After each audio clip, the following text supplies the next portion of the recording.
Board meeting to order at 5:31. First item on our agenda tonight is public comments. Any comments from our public? Any public online? Can I just say, on behalf of the Arlington Fire Department, thank you very much for the donations of the bus and van. We had a very large MCI drill on Sunday morning in Sandgate. We had about 80 to 85 total participants between those that offered to be patients and first responders. We had 6 fire departments and 5 rescue squads there, plus a LifeNet helicopter.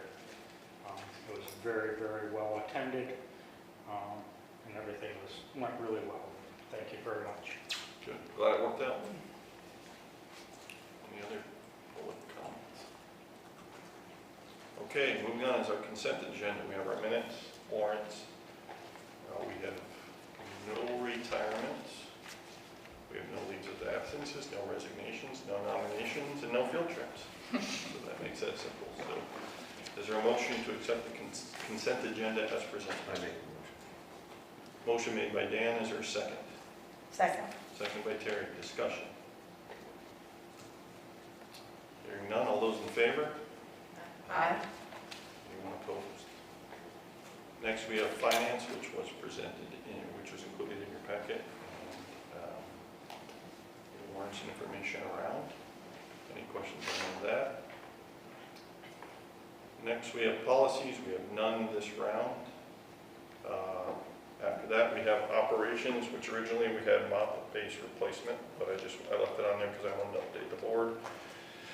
Dan and I, as the Buildings and Grounds Subcommittee, met with Holly, Jamie, and Deanne last week, and had a great meeting, but we opted to table this for now and ask for them to come back as a budget presentation and budget time to replace that or whatever needs to be done, because it may include some painting and some other stuff that go along with it. So that has been kind of withdrawn from the agenda as a replacement item.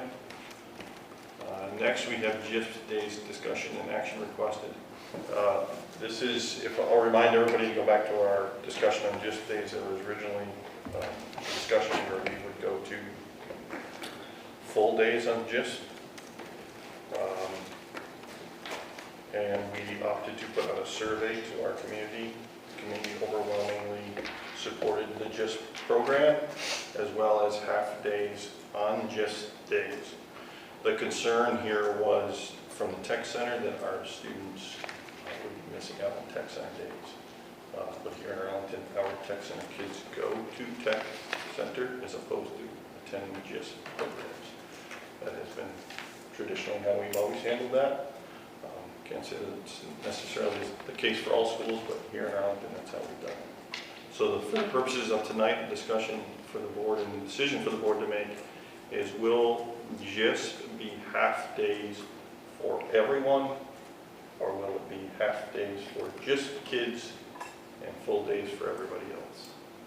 And I remind everybody that we attend between 80 and 90 students utilize the GIST programs, which is a significant portion of our student population, and we utilize those half days for teacher in-service trainings, professional development, things like that. So, I open it up to the board for discussion. When you say we use them for training, like how many of them? Most of them?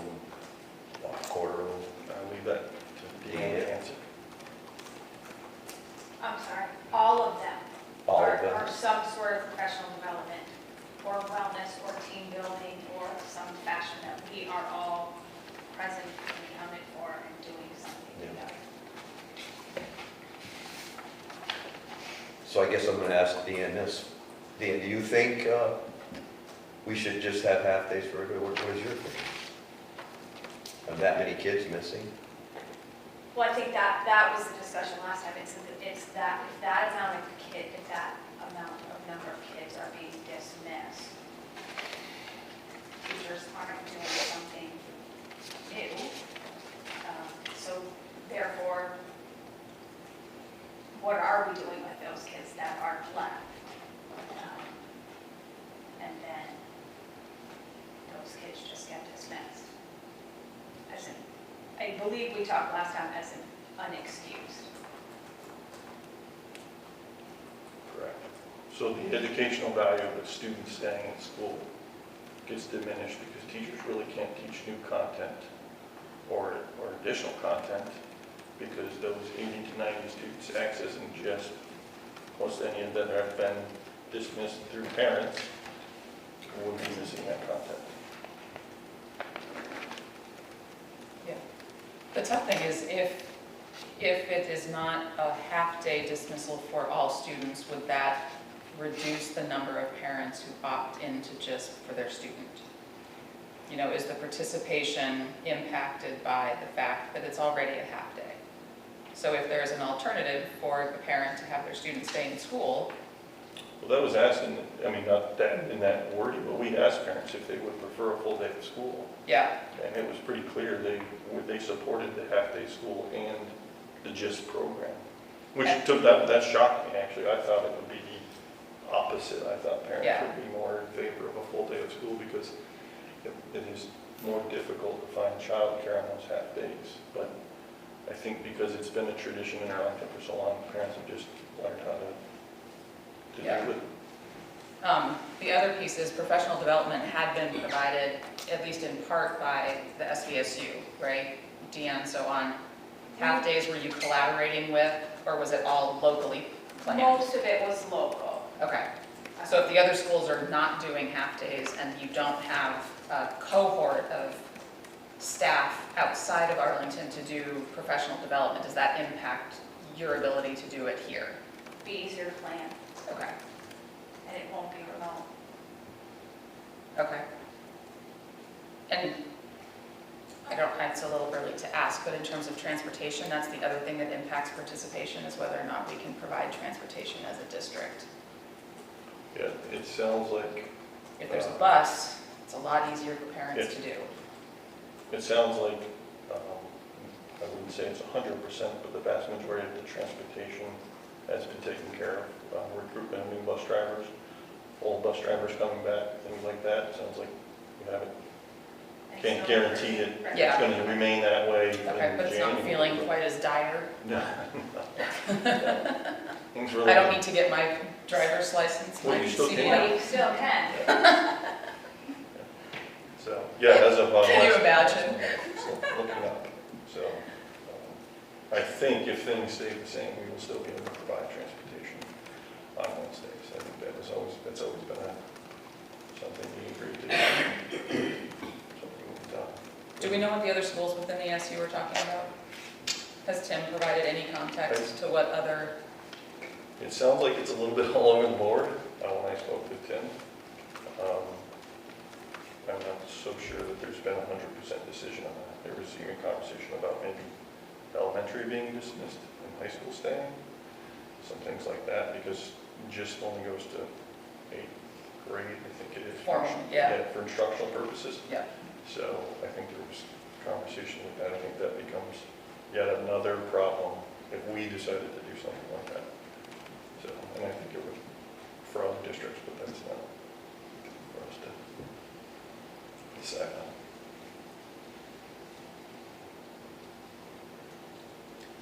I make a motion, we do the half-day for everyone. Okay, there's a motion on the table for half-day for everybody. Is there a second? I'll second that. Motion made by Dan, seconded by Terry. Additional discussion. I would like to see us pursue, to the extent possible, or maybe it's not formally through the school, but researching financial support opportunities for families to be able to participate, you know, so that if the school is gonna provide a half day, are there grants? Are there ways that we can help students to be able to participate and not have the finances be a barrier? I think that's what has increased our numbers, because the nursing association has been scholarshiping and sponsoring, Okay. private families have been stuff. So I think that that's what has increased our numbers, and that it's been so long-standing that people want to get back to the program, so I Okay. think we can continue to do that. Okay, I think if we made that kind of available within the community, that would help. Because it's not an inexpensive program. Right. Especially given the child. Yeah. Yeah, and I know that's not a school-sponsored event, but as it impacts our students, so. And I'm aware of some other private citizens out there that will absolutely be willing to donate to a cause like that for kids to participate in those types of programs. Okay. Any further discussion? Doesn't Bromley help with some of the equipment anyways? For the- It's all a reduced, I mean, it's less expensive than if you were doing it as a non-just participant, but it's still not inexpensive. Any further discussion? I'm happy to see us do it. All those in favor? Aye. Anybody opposed? Okay, GIS will be half days for all. Next, we have principal's report. Thank you. I don't know where my report went. In those files. Which file? Just kidding. We had our back-to-school summer bash, well-attended, lots of pieing of staff, lots of dunking of staff, but very well-attended, and everyone had a great time. And I really just want to publicly thank the PTG for all their efforts and the community for their support in our fireworks. The display was great. I have attended the SVSU retreat with the admin team from Arlington at the Williams Inn last week. 2 days of gathering lots of information, spending some time with all of the SU admin staff. It was good. I was going to give you updated enrollment numbers, but I'm going to hold off because we got 2 calls today. So I'm still enrolling new students, so I'm going to wait on those numbers for you. We do have an exchange student through the PACS program that we have enrolled. Garrigan is his first name. I'll get back to you on his last name when he arrives. He will be here Friday. He's being picked up on Friday. Does want to play soccer, has been cleared by the BPA, given all of his documents that he will be playing, so he will be there Friday at practice. We are fully staffed for the first time in a very long time, and I really can't remember the last time both buildings have been fully staffed. We have a new math teacher coming to the middle school, science teacher here, 2 teachers, and I'll do all the names and stuff for the next meeting, but we are fully staffed and ready to go. The building is actually closed currently until August 20th. They are going to be finishing the rooms and waxing the hallways, so that we've asked staff to kind of stay here so we don't have little footprints in the hallways. Parent emails have gone out introducing all the new staff and giving updated news and save the dates. And staff email also went out, and they loved that August 5th email, welcome back, with 2 more scheduled to go in the next 2 weeks out to families with some updated information, bus schedules, calendar. I'll include the GIS information. And then we also had our back to fall sports meeting mandatory for all parents and athletes last evening. The Performing Arts Center was standing room only. Kathy said it was the largest meeting she's had since she started, and said next time it'll have to be in the gym, but the waxing smell was infiltrating the hot, sweaty gym, so we opted to let people stand, and then each team went out and spoke to their coaches right outside of the Performing Arts Center. Well, it's good to know Kathy's coming back next year. Kathy is coming back 1 more year. August 20th, Alex Borsari and I will host for grade 6, and any new students, just an orientation and tour of the building and an introduction to ourselves. Not that they don't know me, but they don't know him. So we'll do introductions and tour of the building. And I'm currently planning the August 25th and 26th PD days for staff. August 25th is a building day, and August 26th is an SVSU day, and 2 weeks from today will be day 1 with all of those students. So we're looking forward to that. Teachers teachers were in before last week, before the closure, kind of getting their spaces ready and gearing up, so. August, the Sunday of Can you enlighten us all on the bus driver situation, because it's changing all the time, so So the- everybody knows? Yes, I sure can. So currently, the bus driver situation is that we have hired one former bus driver back, Ed Pike, is returning to drive for us. And Rich has given us his schedule when he is available to help us out. And Jamie will also be driving as well as Alan. So right now, or within the next week, we'll be putting together schedules of games and fall sports and moving forward. So we're still a little short, really, right? We won't be short, but we're still looking. So I think we have one more applicant out there who we need to reach out to. And we did have, I don't know if I told you this last meeting, we did have 3 community members attend the bus driver clinic.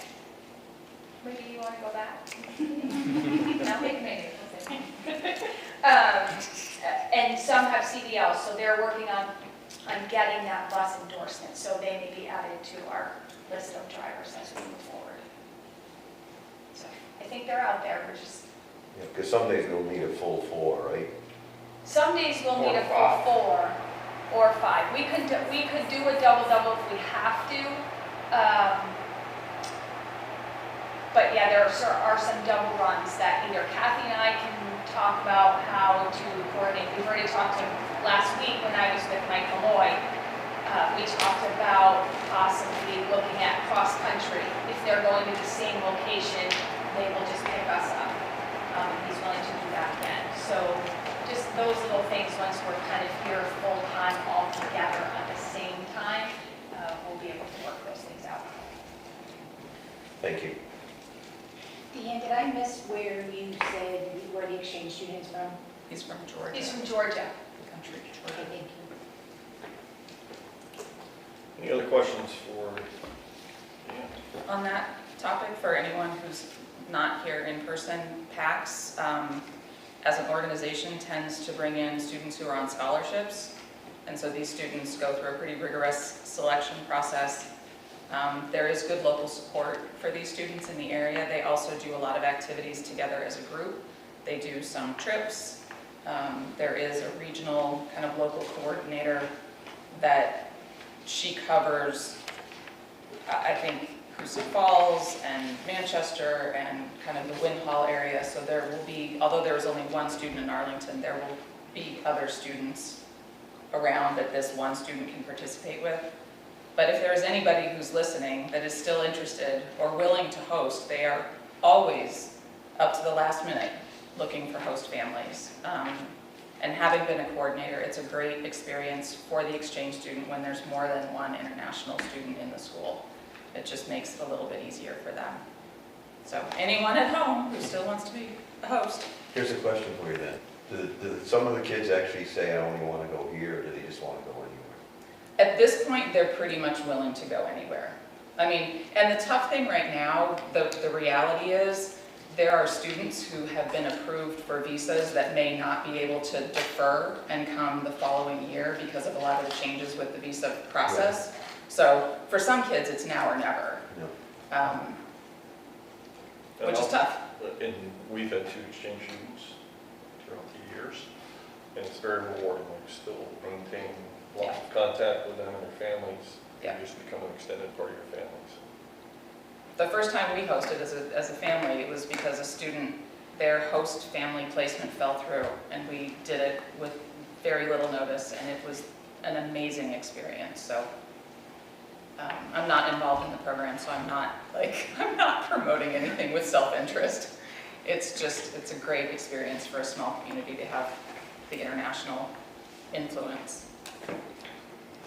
And as a community member, thank you for the fireworks. That was very cool. Yeah, they were good. They were good. Okay, next Next, we have superintendent report. The superintendent could not make it tonight. He has mandatory new superintendent training. He is up and running in full swing. We've had many conversations as he learns and we learn together. Nick, has he tasked you with the licensure and the new hires? Yes, yes. So if you Tag, you're in. bear with me, I'm going to put a document up here. This is a document that you'll see in the board packet, so you're welcome to review it at your leisure.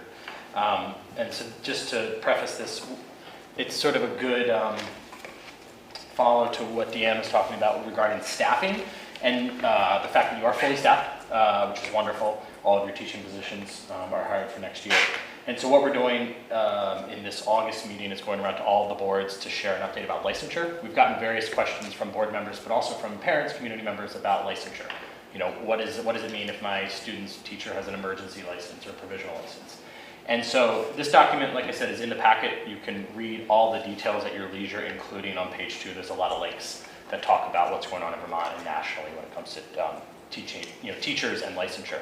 So my very quick kind of overview of this, I start with, Arlington is a district. Between the ASD and your special education teachers, you employ 49 licensed positions.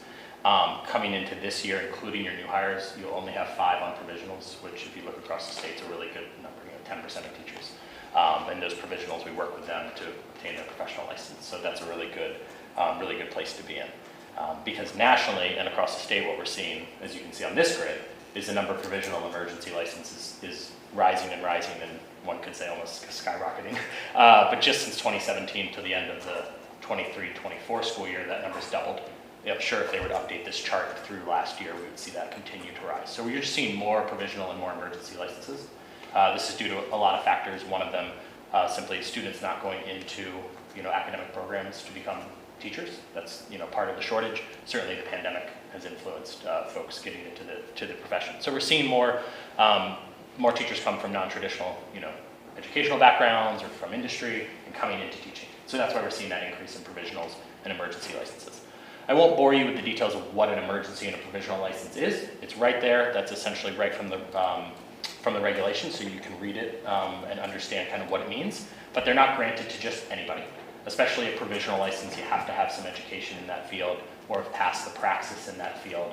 And so that's opens the door and allows folks to move into those positions.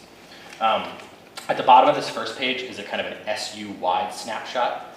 Over that same time period as the graph, the SU, which included Arlington as of I think 2019, has seen our numbers of provisionals increase. In 2017 we had 22.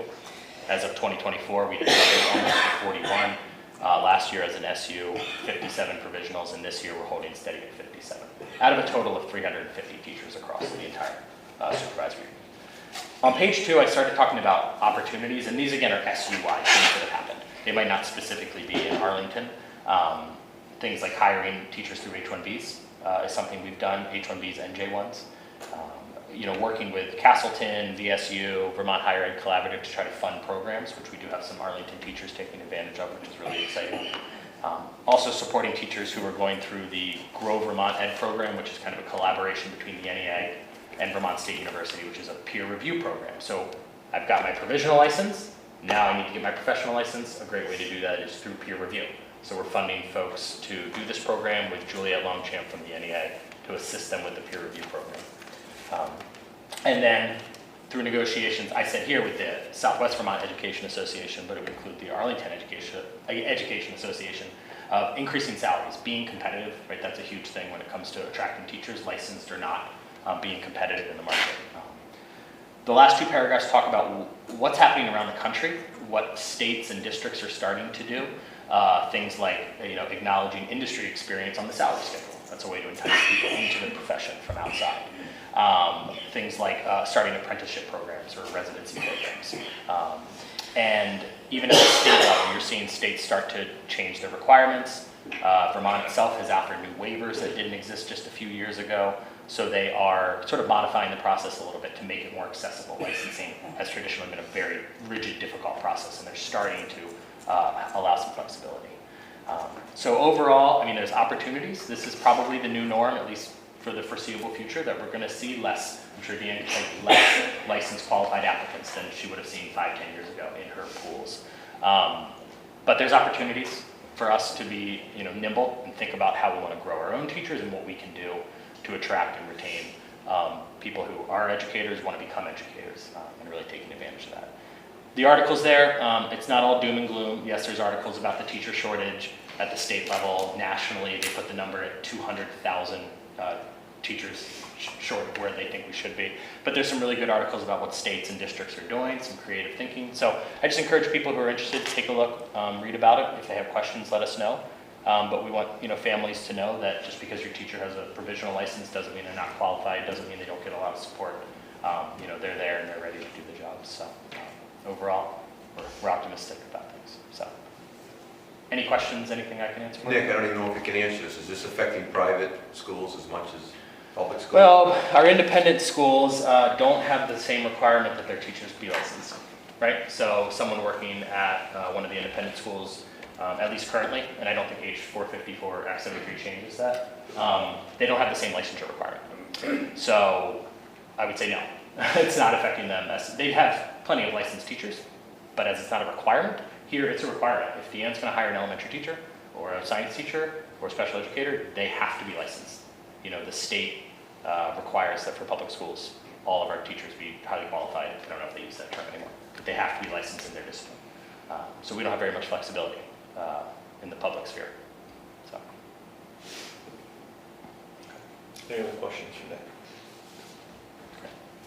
Appreciate it. Thank you. Stop sharing. Next, we have the chair's report. I just have a few things just to kind of update you on. One is governance. I've kept this on here just to continue to discuss it. The task force has been formed to come up with 3 maps to deliver to the state legislature and Senate. It is not an easy task. There's really no information coming out of it yet because it is so new. We continue to meet with our representatives and our senators. Just met with one of our senators a couple weeks ago to continue to advocate for Arlington School District, things like that, and so that we are staying, at least being informed on what is coming out of this task force and when that information is available. Right now, there's not a lot for us to do because we don't know what the maps are going to look like, what the makeups are going to look like, anything like that. Superintendent Payne is paying attention to this. I've discussed this with him. He's had meetings with their local superintendents as well, so they're paying attention to this to see how it all goes. There are also many other groups out there that are advocating for small schools like Arlington, and we will see. One thing that I did learn, that if there is no agreement upon a map, then the bill is essentially null and void. So all this work could be for nothing.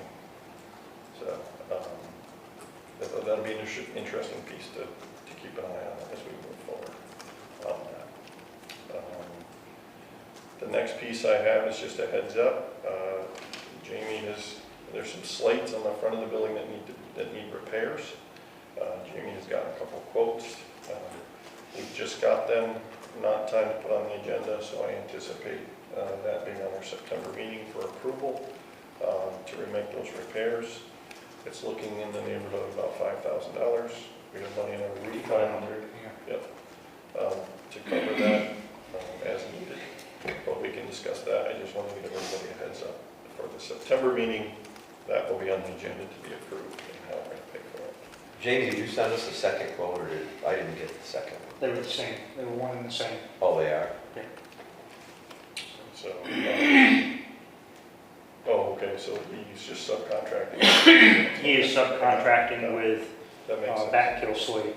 Then ignore my email, because I emailed you back asking you, saying we didn't receive a second quote. Yep, so no, it was one and the same. So Okay.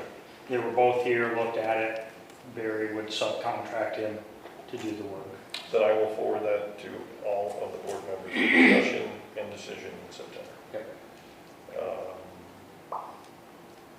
I will also mention that Nicole sent me, and I will ask Nicole to send it to everybody, a very interesting article on the BOCES program on the other side of the state. The snapshot of that is there's a big collaboration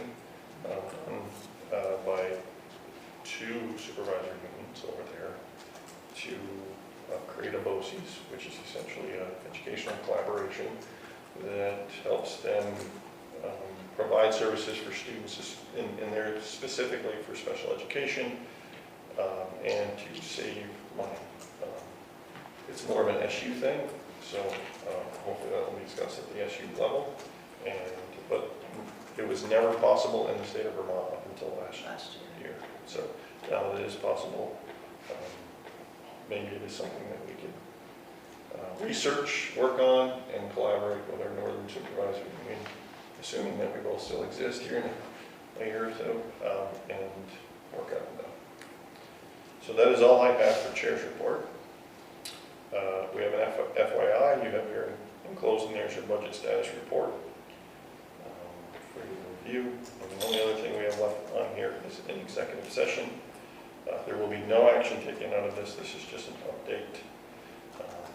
So I will entertain a motion to enter into executive session for 1 VSA 313D, grievances and other tax grievances.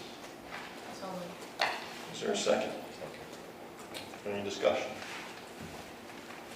I would invite Nick into the meeting as well. All those in favor? Aye. Anybody opposed?